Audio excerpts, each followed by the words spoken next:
Hi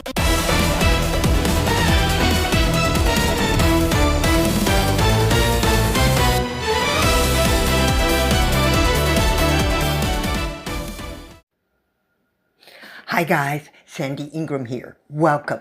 Let's talk currency profits in the next 30 days. But first, buying silver and gold is on the channel's to-do list each week. You may want to think about doing the same. It doesn't have to be much, $10, $50 or more. Just get started. The link with the monetary gift is in the description.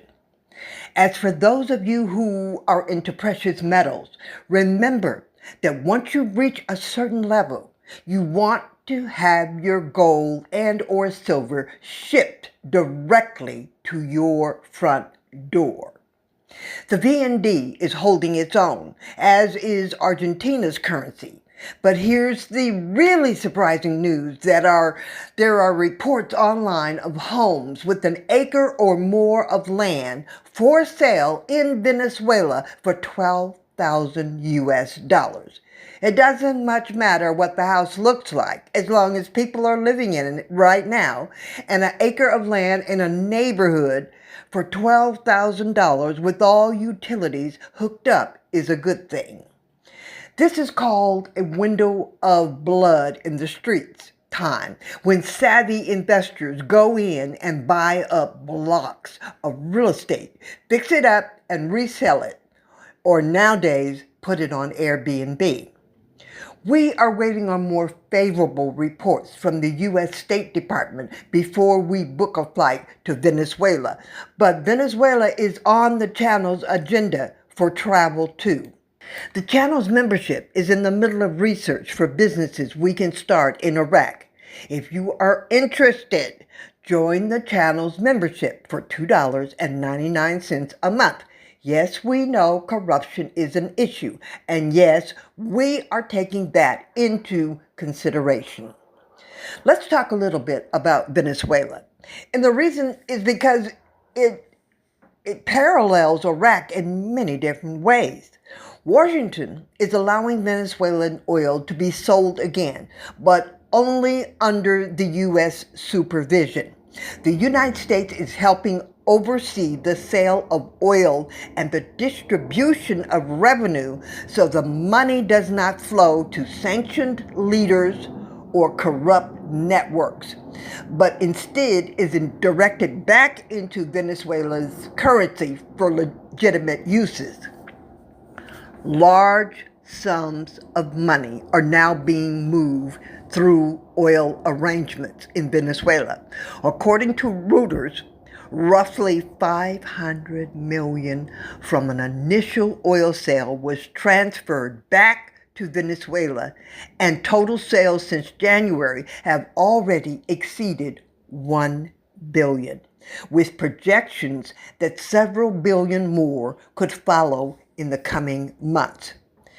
Now, the United States has set itself up as a financial gatekeeper, overseeing how Venezuela's oil money is used.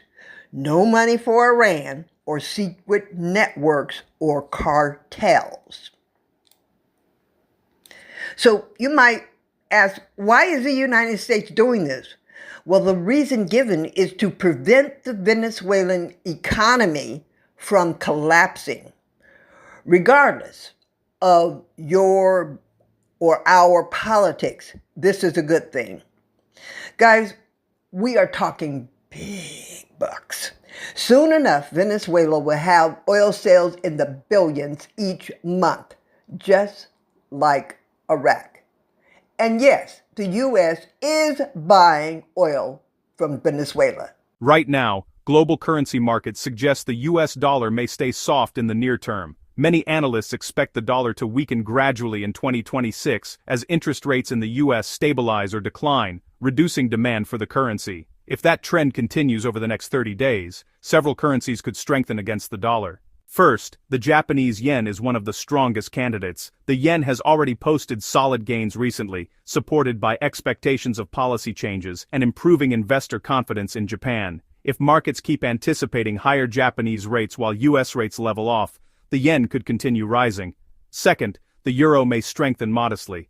Analysts expect the euro to benefit as the gap between US and European interest rates narrows, which usually pushes money out of dollars and into European assets. Third, the Chinese yuan is another currency to watch. Forecasts suggest gradual appreciation in 2026, helped by economic stabilization and policy support from Beijing. Fourth, the Indian rupee could gain in the short term. Recent trade developments and renewed foreign investment flows are helping support the rupee against the dollar. Finally, commodity currencies like the Australian and Canadian dollars may also rise if energy prices stay firm and global growth expectations hold steady. Overall, the main driver is not extreme strength in other currencies, but a softer US dollar outlook. Analysts widely expect the dollar to trend downward this year due to slowing growth and potential rate cuts. Now let's talk about Bitcoin. Bitcoin has been declining recently for several reasons. One major factor is interest rates. When interest rates stay high, investors prefer safer assets like bonds rather than speculative assets like crypto. Another factor is profit-taking. After strong rallies, large investors often sell to lock in gains, which temporarily pushes prices lower. Regulatory uncertainty also weighs on crypto markets. When governments tighten rules or signal future oversight, institutional investors often step back, reducing demand.